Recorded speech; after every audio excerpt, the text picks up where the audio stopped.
Hello, hello. How you guys? How you guys doing? I hope you guys are good. I hope you guys are staying warm during this winter. I'm so excited to take you guys through this course and specifically making this project. So the project we'll be working on during this course is the Bible verse generator. We'll be using HTML, CSS, and JavaScript to build it, and specifically jQuery. So I know you guys are already familiar with HTML, CSS, and JavaScript. The only new concept will be jQuery. I want you to think of jQuery as a faster version of JavaScript, okay? So you're able to do so much while writing such little amount of code, which is extremely awesome. It saves time, it saves energy, right? And that's why this library is extremely popular, okay? So I know you're wondering who's this person on your screen. So let me quickly introduce myself. My name is Miss T. Natasha. I am a computer science graduate. I have been teaching kids how to code for almost 4 years now, and I love, love, love cats. I just love them. When God made cats, He had me in mind. Okay, so I'm also excited to learn about you and get to know you guys in the process of completing this course. Okay, so let's see like a rough breakdown of the lessons for the next coming weeks and what the project actually looks like. Okay, so let me just share my screen quickly and show you guys what the final project will look like and what it does. Okay, let me do that quickly. There you go. So this is what the final project looks like. This is the landing page where you get the question, what's in the scripture? And then when you click on the click button, what happens is a random scripture shows up. So this is Numbers 1:5. Part of it is only displayed, so a small part of that verse is displayed. The reference, so the reading itself, there is a button here to convert the text to speech, and there's a read more button. Okay, there's also the home button here. All right, so let's just go back and see.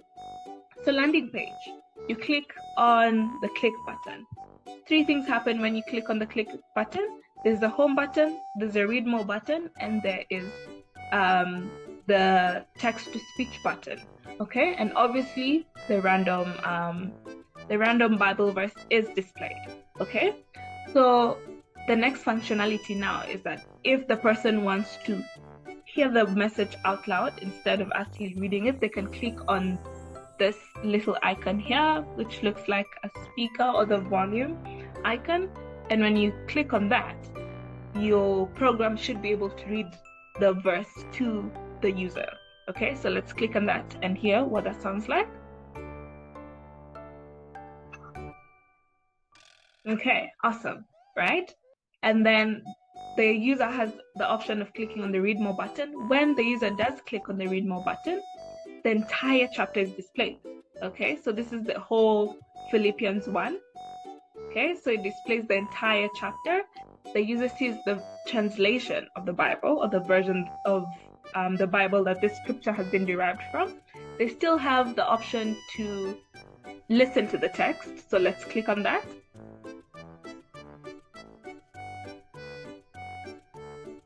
Okay. And when they click on the home button, it goes back to the landing page. Okay. So the home button takes you back to the landing page each time. When you click on the click button, a random verse comes. You have the option of reading it more, and the entire chapter is displayed for your reading. Okay, so guys, that's it. It's very simple, very straightforward, very fun to do, right? So I've shown you what the final project will look like, but let's break it down. How will we actually tackle this task? So for week 1, we will be covering the basics. So what is jQuery, how to use jQuery, how to send requests to APIs using jQuery. Very simple, the very basics. The next week, which is week 2, as you can see here, we'll actually start building out our website. Okay, we'll create the HTML, the CSS for it. All the buttons, everything that's on the screen will be done and implemented during week 2. Okay, week 3 will be introducing you formally to the concepts of APIs. We learn how to use APIs, how to get things from APIs, and how to use several APIs. During week 4, we will learn how to get this information from the APIs and store it, and we'll keep testing along the way, okay? And week 5, we will learn how to use the text to voice or the text to speech API. This is the ability to make your program read the words for you, right? So remember the icon that we had been pressing on, the volume icon, and then we will integrate all that together. We will debug, and the last and the most special part of the course is that you will present your own project using whatever you have learned, okay? So let me just give you guys a breakdown. So during week 1, you will learn about the basics of jQuery. You don't have to necessarily do what I'm doing or create the same project as I am creating. So for example, I have decided to do the Bible verse generator. You can decide to come up with a different generator, like a random quote generator, or use an entire different API and create something different. So ideally, you want to be applying whatever knowledge you learn throughout this course. Oh, I'm so excited. Okay. So why jQuery? So this is all the reasons why jQuery is most efficient or most preferable when making these things, okay? So like I talked about in the beginning, it saves you time and effort. The user experience is amazing, and it's popular. It's very, very popular, and it's very easy to use, very easy to write, very easy to understand, okay? So here are just a list of the things that have been built using jQuery. You can see Airbnb, Google Maps, Slack. It's very popular, it's very strong, it's very functional, okay?